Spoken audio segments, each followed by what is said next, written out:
खरगोश ने मेज पर अपना बड़ा सैंडविच खाने के लिए रखा। ये कितना मजेदार लग रहा है। मैं तो पूरा अकेला ही खा लूंगा। इतने में गुलहरी दौड़ती हुई आई, एक लुकमे के लिए बेताब। वाह बनी, ये सैंडविच तो बहुत बड़ा है। क्या मुझे थोड़ा चुखने दोगे? मैंने तो खुद ही खाना है। नहीं दूंगा, जी हाँ। ही लो बनी, ये सैंडविच तो बहुत मजेदार लग रहा है। क्या तुमने खुद बनाया है? ये मेरा है, सिर्फ मेरा।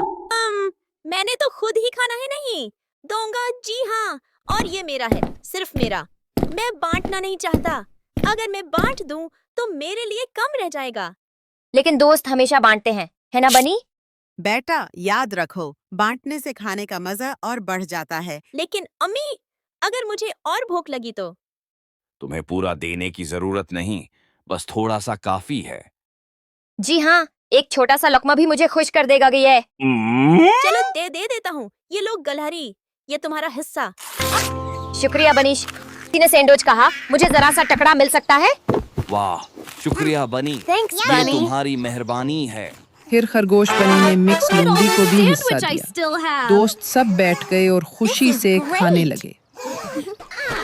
टकरे भी बांटने से मजेदार लगते हैं। ये सबसे बेहतरीन सैंडविच है। मैं समझा था। let's लेकिन दिल तो खुश हो गया।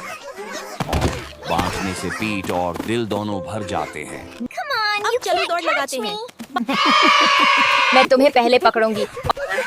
सब दोस्त बाग में दौड़ने और खेलने लगे। दरवाजे से माँ खरगोश फख्र से देख रही। आखिरकार खरगोश बनी घास पर बैठा और मुस्कुराया। बांटने से हमेशा ज्यादा खुशी मिलती है। मैं तुम्हें पहले पकड़ूंगी। मैं तुम सबका हौसला बढ़ाऊंगा। ये है मेरा खरगोश, बांटने की खुशी सीख रहा है। For more fun stories, don't forget to like and subscribe to Happy Bunny Tales.